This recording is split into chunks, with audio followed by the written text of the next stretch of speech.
I can see why you're furious. She became even more irate when Karoline remarked, I'm just here to buy groceries like everyone else, in a controlled tone. You don't get to act like this is usual. The voice of the woman pierced the shop. People winced. The woman's hands trembled as she pointed a finger, saying, You don't get to pretend you're just some regular person after everything you've done. A mother near the bakery pulled her child closer, and a store employee, barely out of his teens, stood stiff behind the self-checkout, his eyes darting toward the registers as if he was considering calling someone. A sudden silence ensued, and Karoline could feel the tension shift. It wasn't just between her and this woman anymore, it had spread. The people in the store weren't just observing, they were also feeling the weight of it. Some nodded subtly, acknowledging the woman's anger, while others appeared uneasy, as though they had realized they had unintentionally entered something far more serious than a quick grocery run. The woman then lunged forward, not launching a full-scale attack, but her hands didn't make contact, and they got too close, too aggressive, and a foot closer, and the store would have echoed with physical gasps. Near the flour area, a man in a sharp blue button-up stepped forward as if he were prepared to help a woman in back. The woman's face twisted for a moment, as if she might lose control completely. Her breath caught, her shoulders shook, and her fist clenched at her sides, but then doubt flickered in her eyes. She expected a fight, expected yelling, expected Karoline to break, but instead she stood there calm as ever. Karoline muttered, Oh, this is bad. Someone's phone definitely recorded that moment. She could have stepped back, raised her hands, and given the crowd a reaction, but instead she locked eyes with the woman. I'm not afraid of you. His words pierced the atmosphere.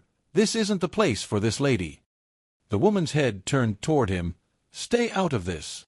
Her cheeks flushed scarlet, but the atmosphere had changed, and now people weren't merely observing, they were responding.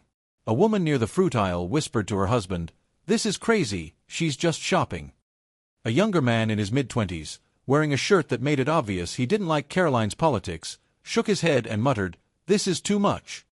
The entire store had changed from a shopping center to a stage, with every aisle, checkout line, and person frozen in place becoming part of something bigger. The tension was so thick that even the soft hum of the refrigerator seemed to vanish. The woman was still fuming, looking like she was on the verge of losing her temper, but Karoline remained calm and in control. The woman laughed bitterly. She sneered, shaking her head, You think you're some sort of victim here after all the harm you and your kind have caused. Loud, sharp, intimidate you, oh please.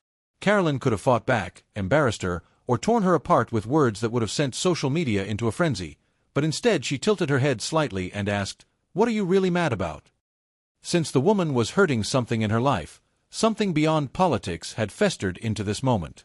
Her voice cracked, but Karoline saw that there was more to it than just anger anymore. Just a second, she looked off balance like no one had ever asked her that before, like no one had ever really seen her mouth opened, then closed. She blinked, her hands, which had been balled into fists, loosened. Just a little. The store was silent, even the cashiers had stopped working. The only sound was the low hum of the overhead lights and the distant beep of a register that someone had forgotten to mute. Karoline took a step forward, not in aggression, not in defense, just an understanding. I mean it, she said, softer this time. I don't think this is about me. The woman's breath hitched for a moment. It looked like she might crumble, like whatever was buried beneath her rage was about to come pouring out right there in the middle of the frozen food section. But then she stiffened her face, hardened, her anger snapping back into place like armor. She wasn't ready. You don't get to turn this on me, she spat. Karoline didn't react, didn't push, didn't argue, just let the moment sit, and for the first time the crowd shifted. The same people who had been waiting for a spectacle now saw something else. They saw a woman unraveling. They saw Karoline standing in front of her, not as a politician, not as a talking head, but as a person. The guy with the phone who had been recording since the beginning slowly lowered it. The older man near the registers, the one who had spoken up before, muttered under his breath, Huh. Even the young woman near the bakery, the one who had whispered, Oh, this is bad, now looked like she wasn't so sure anymore. The shift was subtle, but it was happening. The woman must have felt it too, because her anger turned to embarrassment. Her eyes darted around, scanning the crowd that had only moments ago felt like her audience. Now they weren't so sure, and neither was she. But before she could decide what to do next, someone else stepped in, a voice cut through the heavy silence. That's enough. It wasn't security. A lady attempted to publicly humiliate Karoline Leavitt in the hopes that the public would support her, but reality struck her hard. That day, Karoline Leavitt had a plan, a list, and just 30 minutes before her next appointment at the Knoxville Retail Center, she wasn't seeking attention. As she made her way through the aisles of a mid-sized grocery store, picking out a few necessities, milk, bread, and vegetables, she heard a sharp, angry voice. Incredibly, People like you think they can just walk around like normal citizens, and the words were loud enough to turn a few heads. Tennessee was crowded with mothers juggling toddlers, teens loitering near the food court, and workers in a hurry to grab lunch. At first, Karoline hardly responded, thinking it was about someone else, but then she said, "Yes, I'm speaking to you, Karoline." She halted. This wasn't just any random outburst, it was personal. Karoline exhaled slowly, having experienced hostility before political life came with its share of confrontations. A woman stood about 10 feet away, clutching her cards so tightly that her knuckles had turned white. Her blonde hair was pulled into a messy bun, and she had a loose T-shirt with a progressive slogan stretched across her chest. In the middle of a grocery store, more people started to notice a woman near the yogurt aisle. Their eyes darted between Karoline and the irate woman, and a couple near the registers whispered to each other, looking in their direction. The tension increased, so Karoline finally asked, keeping her voice level, what the problem was, and the woman scoffed loudly. "You are the issue. I find it disgusting that she snapped at individuals like you for spreading your trash and believing you could get away with it."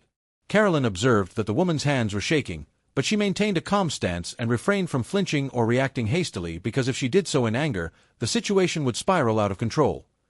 This woman was enraged over something more profound than politics, as seen by her rapid, almost irregular breathing. Karoline spoke in a calm tone. A man near the checkout reached for his phone, keeping it low enough to remain discreet. A cashier stopped mid-scan, her eyes flicking up to see if this was going to become something viral. "I'm not sure what's bothering you, but don't act like." The woman cut her off in order to step forward and close the gap between them. "You and your kind are dangerous." Karoline refused to back down. She had endured difficult interviews, vicious smear campaigns, and reporter stage ambushes, but this was unvarnished and came from a woman who was furious and unsure of what would happen next. Would she scream, grab her, or would security intervene before things got worse? Karoline was aware that everyone was watching her right now, but this was just the beginning. The atmosphere in the store had changed. Instead of just shopping, people were now watching. Some stood motionless, their carts left in the aisles, while others abruptly took out their phones and pretended to scroll, but in reality, they were recording. A couple near the dairy section exchanged a whispered look, the kind that people give when they sense something is about to explode. Karoline saw it all, felt the weight of their eyes, and felt the anticipation in their silence. The woman, still holding her card, took another step forward, and people said, "You are ruining this country." Karoline's head was racing, but she didn't move her heartbeat steadily. This woman wanted Karoline to react, to rekindle the flames, but that wasn't going to happen.